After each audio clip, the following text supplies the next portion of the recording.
Hello friends, स्वागत है आप सभी का आपके अपने यूट्यूब चैनल अवगत पाठशाला में। दोस्तों, हम लोग का जो क्लास चल रहा है OPYQ यानी कि प्रीवियस ईयर क्वेश्चन, यानी कि RRB NTPC 2016 में जो क्वेश्चन आए हुए हैं उन क्वेश्चन को जो है सॉल्व करा जा रहा है। तो आज जो हमारा है ये 2/5/2016 का जो है ये हमारा पेपर है। तो इस पेपर का जो है हम सॉल्व कराएंगे। तो आज का जो हमारा पहला क्वेश्चन है, पहला हमारा क्वेश्चन ये है कि 0.00081 डिवाइडेड बाई 0.09 को हल करना है।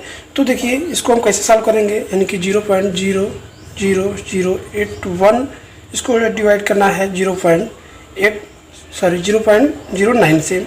तो हम देखेंगे यहाँ पे जो हमारा डेसिमल ऊपर है वो हमारा टोटल 5 डिजिट पर है और यहाँ नीचे 2 डिजिट पर है। तो यहाँ पे डेसिमल को बराबर करने के लिए यहाँ पे 0 बढ़ाएंगे, यानी यहाँ भी 5 डिजिट हो जाएगा।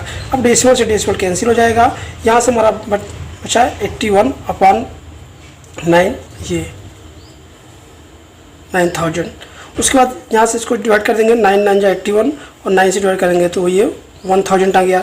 और जब इसमें डिवाइड करेंगे तो यहाँ पर आ जाएगी, यहाँ पे नंबर ऑफ 03 है तो यहाँ पे 3 डिजिट पे जो है ये डेसिमल हो जाएगा, यानी 009। इसका जो है ये आंसर हो जाएगा।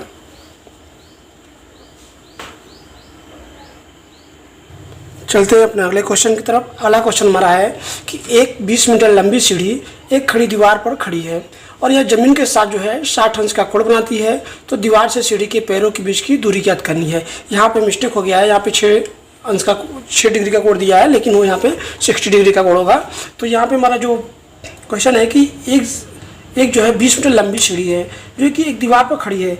मान लेते हैं ये दीवार हमारा हो गया, ये दीवार हो गया और इससे जो है एक 20 मीटर लंबी सीढ़ी खड़ी हुई है और यहाँ से इसके बीच की दूरी मान लेते हैं हमारा D है, D मान लेते हैं। और ये यहाँ से जो है 60 डिग्री का कोण बनाता है और इस सीढ़ी की जो लंबाई है हमारा 20 मीटर का है,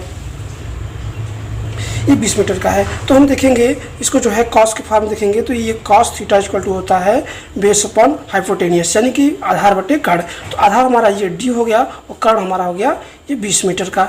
उसके बाद हम देखेंगे कॉस थीटा की वैल्यू 60 है। तो यहाँ पे cos 60 equal to D upon 20 metre, यानी कि कॉस 60 की वैल्यू जो होता है 1/2 होता है और ये D अपॉन 20 मीटर। यहाँ से 2 से डिवाइड कर जाएगा तो ये हमारा D इक्वल टू हो जाएगा 10 मीटर, यानी कि जो इसका जो है बेस होगा, यानी कि सीढ़ी और दीवार के बीच की जो दूरी है वो जो है 20 मीटर की दूरी है। अगला क्वेश्चन है हमारा कि एक निश्चित धनराशि का साधारण ब्याज की एक निश्चित दर से 6 वर्ष के लिए निवेश किया गया है और यदि वह जो है 3% अधिक दर पर निवेश किया जाता तो 900 रुपये अधिक प्राप्त होता। तो मूलधन ज्ञात करना है। तो देखिए करेक्ट, निश्चित धनराशि का साधारण ब्याज की एक निश्चित दर पे, तो हमने मान लिया कि जो हमारा दर है वो R है और इस R% की दर से कोई धन है जो कि 6 वर्ष के लिए जो है इसको 6 वर्ष के लिए जो है निवेश किया जाता है। तो 1 वर्ष के लिए 6% मिलता है, तो 6 वर्ष के लिए 6%, यानी कि 1 वर्ष के लिए R मिलता है तो 6 वर्ष के लिए 6R मिलेगा। तो और उसके बाद देखेंगे कि फिर कह रहा है कि यदि जो है दर 3% अधिक होती, तो पहले तो R था, फिर इसमें जो है 3% अधिक मिल रहा है, यानी कि ये मिल रहा है। तो 6 वर्ष के लिए कितना हो जाएगा, ये 6 वर्ष के लिए हमारा हो जाएगा, ये आ जाएगा 6R प्लस 6 18%। तो यहाँ के मिलने के बाद जो हमारा धन प्राप्त होगा, ये हमारा यहाँ मान लेते हैं कुछ धन प्राप्त हो रहा था और जो यहाँ पे धन हमारा प्राप्त हो रहा है वो जो यहाँ भी ये जो धन प्राप्त हो रहा है, इस धन से हमारा जो है ये 900 रुपये अधिक प्राप्त होता है, इसे 900 रुपये अधिक प्राप्त होता है। तो देखेंगे अगर रेट में देखेंगे तो 18% का अंतर है और जो है इसके धन की प्राप्ति में धन में देखेंगे तो 900 रुपये का जो है अंतर है। तो यहाँ से देखेंगे 18% जो है ये किसके बराबर है, ये 900 रुपये के बराबर है। तो 1% आ जाएगा हमारा 50 रुपये। जब 1% 50 रुपये आ गया तो हमारा जो मूलधन होता है वो हमारा 100% होता है। तो 100% इक्वल टू हो जाएगा ये 55,000, ये हमारा मूलधन हो जाएगा।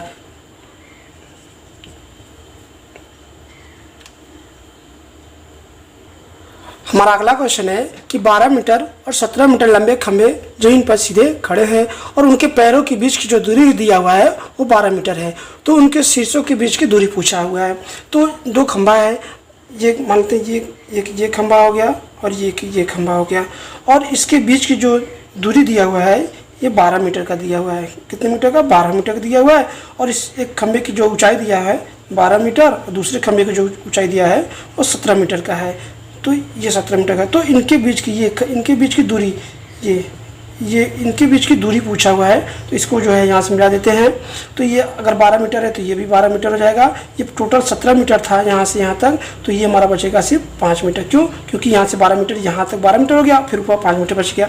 तो देखेंगे ये 12 मीटर है तो ये भी 12 मीटर हो जाएगा। तो हम देखेंगे यहाँ पाइथागोरियन लगा देंगे। यहाँ पे जो है 5 ये 5 हो गया और ये 12 है और ये जो हमारा ए बी की लंबाई। तो यहाँ से देखेंगे कट इक्वल टू होता है हाइपोटेन्यूस इक्वल टू हो जाएगा √L square plus b square. तो L का मान जो है 5 का स्क्वायर करेंगे तो 25 मीटर का स्क्वायर प्लस बेस का स्क्वायर करेंगे तो 144 मीटर का स्क्वायर, यानी कि H इक्वल टू हो जाएगा √169 मीटर का स्क्वायर, यानी H इक्वल टू आ जाएगा हमारा H इक्वल टू हो जाएगा ये 13। तो इसकी लंबाई जो है 13 हो गया। तो दोनों खंभों के शीर्षों के बीच की जो दूरी है वो कितने मीटर की दूरी है? 13 मीटर की। तो यही हो जाएगा, इसका आंसर हो जाएगा।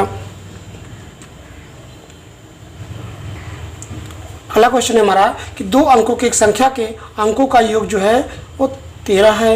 यदि उन अंकों का जो है आपस में बदल दिया जाता है तो जो संख्या है 27 कम हो जाती है। तो बदली हुई संख्या ज्ञात करनी है। तो हमने जो है अपने पिछले वीडियो में बताया था कि ऐसे क्वेश्चन का जो है हम लोग ऑप्शन से करेंगे। तो हमारा जो पहला ऑप्शन हमारा जो है इसको चेक करते हैं। तो पहला हमारा ऑप्शन है जो 85 यानी कि 85 है। अब 85 को जो है इसको जो है क्या करा है कि आपस में अंकों को बदल देते हैं। तो जब बदलेंगे इसको अंकों को बदलने पर ये 58 प्राप्त होता है। और इसका अंतर देख लेते हैं, इसका अंतर कितना है? तो इसका अंतर यहाँ पर हो जाएगा 15 में से 8 जाएगा 7 और ये 7 में से 5 गया 2, ये 27, यानी कि इसका अंतर भी 27 आ गया। तो ये जो हमारा क्वेश्चन दिया हुआ है अगर उसको पढ़ते हैं तो ये रूल जो है उसको फॉलो करता है। यानी कि यहाँ से जो है ऑप्शन द्वारा हम कह सकते हैं कि 85 ये ऑप्शन नंबर ए इसका करेक्ट आंसर हो जाएगा। अगर आप लोगों को चेक करना है तो फिर इसको जो है आगे भी चेक कर सकते हैं, लेकिन हमारा आंसर जब मिल चुका है तो आगे चेक करने की जरूरत नहीं है। फिर चलते हैं हम अपने अगले क्वेश्चन की तरफ। हमारा अगला क्वेश्चन हमारा है कि 2 धनात्मक संख्याओं का अंतर जो है 50 है और उन दोनों संख्याओं का अनुपात जो है 7 संबंधित 2 दिया हुआ है। तो दोनों संख्याओं का गुणनफल ज्ञात करना है। तो दोनों संख्या को जो अनुपात दिया है और 7 संबंध 2 का अनुपात दिया है। मान लेते हैं संख्या गया 7x और 2x हो गया। और जो है इन दोनों संख्या का अंतर यानी इसका अंतर देखेंगे तो ये 5x का है और इन दोनों संख्या का अंतर दिया हुआ है 50, यानी कि x की वैल्यू आ गया 10। जब x की वैल्यू 10 आ गया तो हमारा संख्या हो जाएगा, यहाँ से देखेंगे तो संख्या हो जाएगा 10, ये 10 7 70 और यहाँ से देखेंगे संख्या हमारा हो जाएगा ये 10 × 20, यानी कि संख्या 20 और 10 हो गया। तो 20 और 10 का जब गुणा कर देंगे ये हमारा 1400 आएगा। तो दोनों संख्याओं का गुणनफल जो आएगा हमारा 1400 हो जाएगा। हमारा अगला क्वेश्चन है कि 2 अंकों की संख्या अपने अंकों के योग की 4 गुनी है। यदि संख्या में 27 जोड़ दिया जाए तो अपने अंकों के योग की 7 गुना हो जाती है। तो दोनों अंकों की संख्या क्या है? तो हम देखेंगे इसको भी ऑप्शन के जो है माध्यम से कर सकते हैं। तो जो हमारा इसका पहला ऑप्शन है, ऑप्शन नंबर ए जो है ये हमारा है ये 24 यानी कि 24 है।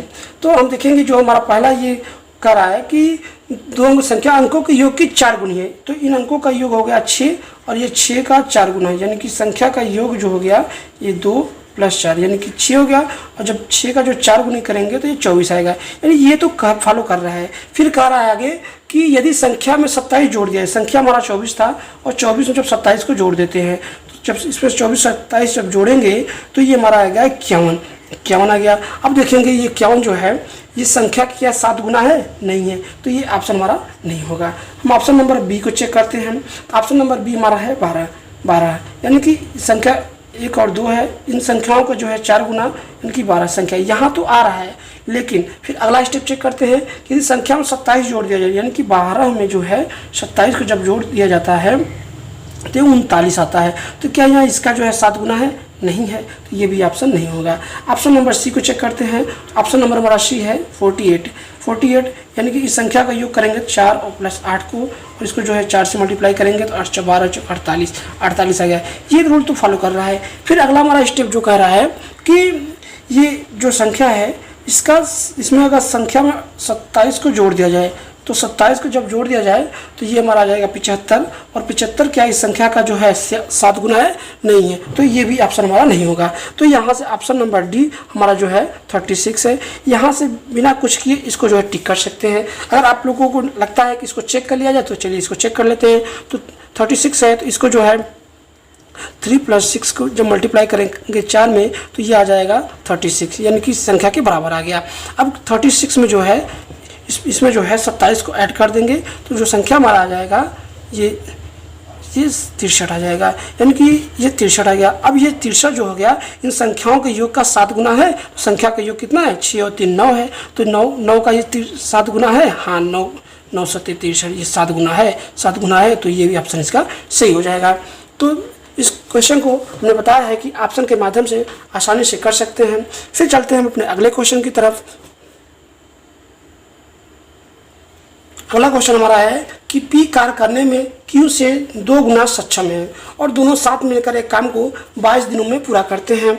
तो Q अकेला इस काम को पूरा करने में कितना समय लगेगा?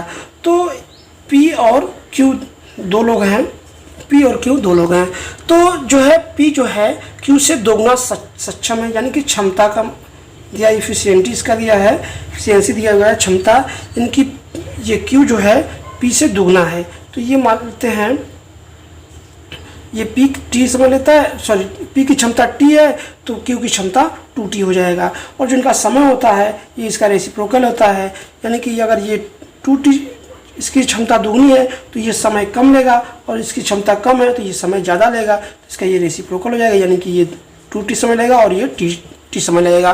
तो जब दोनों मिलकर साथ साथ काम करते हैं उसको दोनों मिलकर, तो दो लोगों को मिलकर काम करने जो हमारा फॉर्मूला होता है हो जाएगा 2T × T अपॉन ये 2T + T इक्वल टू दिया हुआ है 22 दिन। दोनों मिलकर 22 दिन में पूरा करते हैं। तो हम यहाँ से देखेंगे कि जो है 2T upon 3T, sorry 2T² upon 3T equal to 22, यानी कि T से T कैंसिल हो गया और ये 2 से काट देंगे तो ये 11 आ जाएगा, यानी T इक्वल टू हो जाएगा 33। अब पूछा है कि Q अकेला इस काम को पूरा करने में कितना समय लगेगा? तो Q अकेला इस काम को पूरा करने में कितना समय लगेगा? तो जो है सॉरी यहाँ पे कह रहा है कि P कार्यक्रम Q से 2 गुना सक्षम है, यानी कि P सक्षम है। तो ये हो गया 2T और ये हो जाएगा T और ये हो जाएगा 2T। तो Q कितना समय लगेगा? तो Q के मात्रा ये Q कितना समय लगता है? 2T समय लगता है, तो Q जो है समय लगेगा 2T, यानी कि 2 × 33 यानी कि 66 दिन, यानी कि 66 दिन जो है Q समय लगेगा। अगला क्वेश्चन है हमारा कि दो संख्याओं का मशा तथा लसा क्रमशः 7 और 252 है। यदि एक संख्या 28 हो तो दूसरी संख्या याद करनी है। तो देखिए ऐसे क्वेश्चन को हम कैसे करेंगे? तो हमारा इसका फॉर्मूला होता है कि पहली संख्या गुणित दूसरी संख्या इक्वल टू लसापा इंटू मसापा, सॉरी LCM इंटू HCF। तो पहली संख्या जो है दिया हुआ है हमारा 28 है और दूसरी संख्या पूछा है मान या x है और इसका LCM दिया हुआ है 252 और इसका HCF दिया हुआ है 7। तो हम देखेंगे ये 7 जो कि 28 और 4 से काट दिया, 4 6 का 24 और 4 3 12, यानी कि दूसरी संख्या जो हमारा निकल के आ गया हमारा 63, यानी कि दूसरी संख्या जो है कितना हो जाएगा? वो हमारा हो जाएगा 63 हो जाएगा। अगला क्वेश्चन है हमारा कि A और B मिलकर एक काम को 40 दिन में कर सकते हैं और उनकी दर का अनुपात जो है 8 संबंधी 5 है। तो A उसी काम को अकेला कितने दिन में पूरा करेगा? तो A और B दो लोग हैं और इनकी जो क्षमता या कार्य करने की जो दर है, दर यानी कि क्षमता, यानी कि जो इनका क्षमता है इसी को बोलते हैं दर। तो दर, इनका जो दर है वो ये A का 8 और B का जो है 5 है। मानते हैं A 8x और ये B का जो है 5x है। तो हम देखेंगे इनका जो समय होगा इनका जो रेसिप्रोकल होगा, यानी ये 5x समय लेंगे और ये 8x समय लेंगे। तो दोनों मिलकर कितना समय लेते हैं? 40 दिन का समय लेते हैं। तो दोनों मिलकर काम करने के लिए हमारा फॉर्मूला जो होता है वो 5x × 8x upon 5x + 8x equal to 40 ये दिया हुआ है। तो ये हो जाएगा 8 × 5 = 40, x² upon 13x equal to 40, x से x कट गया, 40 से 40 कट गया, यानी x इक्वल टू 13। यानी पूछा है कि एक उसी काम को अकेला कितने दिन को पूरा करेगा, तो एक अकेला काम करता है 5x में, यानी ये अकेला पूरा काम करेगा एक पूरा काम करेगा यानी कि 13 × 5, यानी कि ये जो पूरा काम करेगा वो 65 दिन में काम करेगा। तो ये पूरा जो हमारा 65 दिन में काम करेगा।